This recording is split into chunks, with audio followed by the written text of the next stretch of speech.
नमस्कार अमरावती। विदर्भात उष्णतेचा कहर कायम असून अमरावती आणि अकोला जिल्ह्यांनी तापमानाचे उच्चांक गाठले आहेत।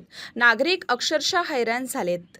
26 एप्रिल रोजी अमरावतीत तब्बल 46.9 अंश सेल्सिअस तर अकोल्यामध्ये 46.8 अंश तापमानाची नोंद झाली। वर्ध्यातही पारा 46.4 अंशापर्यंत पोहोचलाय।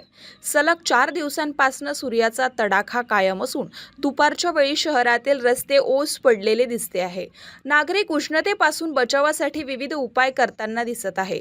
उष्णतेपासून बचावासाठी छाछ, लिंबू सरबत आणि ताकाला मोठी मागणी आता वाढलेली दिसताना पाहायला मिळते।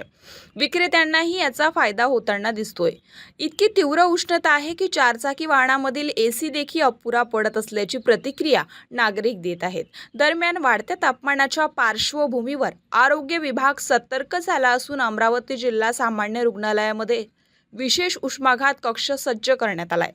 नागरिकांनी सकाळी 11 ते सायंकाळी 6 या वेळेत शक्यतो घराबाहेर पडू नये असे आवाहन देखील प्रशासनाकडून करण्यात आले आहे।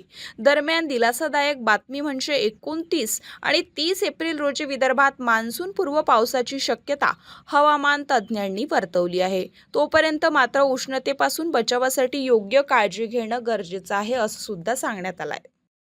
काल आपण पाहिलेले आहे की अमरावती आणि अकोल्यामध्ये तापमान हे 47 डिग्रीच्या आसपास पोहोचलेले होते। जे अकोल्यामध्ये 46.9 होते तर अमरावतीमध्ये 46.8 होते आणि संपूर्ण विदर्भातच तापमान हे 44-45 डिग्रीच्या वरच होते।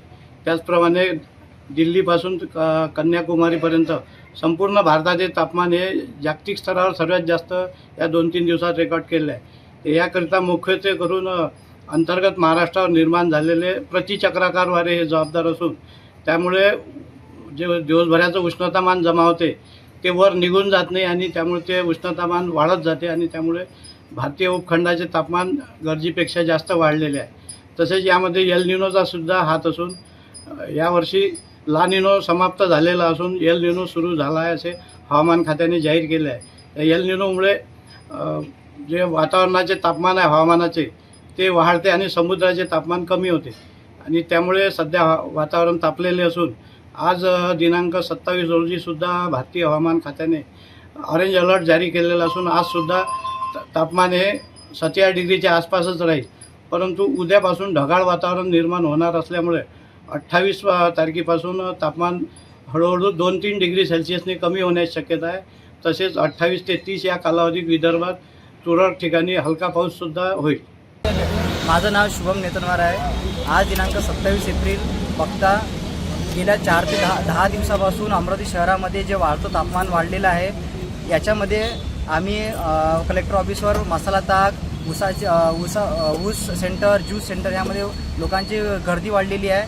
त्यांचे जे टेम्परेचर वाढलेलं आहे शहरामध्ये त्यांच्या शरीरामध्ये जी हीट वाढलेली आहे ते आपण थंड करण्याचा प्रयत्न करत आहे। 10 रुपयामध्ये आपण मसाला ताक विकत आहे, ते लोक पेत आहे, लोकांचा प्रतिसाद चांगला आहे आणि जे लोक पेत आहेत ते आणि जे शांत होत आहेत हे बघून आम्ही पण शांत होत आहे की आपण काही ना काही लोकांना थंड बाजून ते मदत करत आहे। जरी आपण पैसे घेत आहोत पण तरी लोक सॅटिस्फाईड होत आहे। मी राजसाहेब बोटाने। आजची अमरावती शहराची परिस्थिती अशी आहे, आपण बघत आहात आजूबाजूनं पूर्ण म्हणजे या ठिकाणी उसाच्या गाड्या, शाकच्या गाड्या, लस्सीच्या गाड्या लागलेल्या आहेत।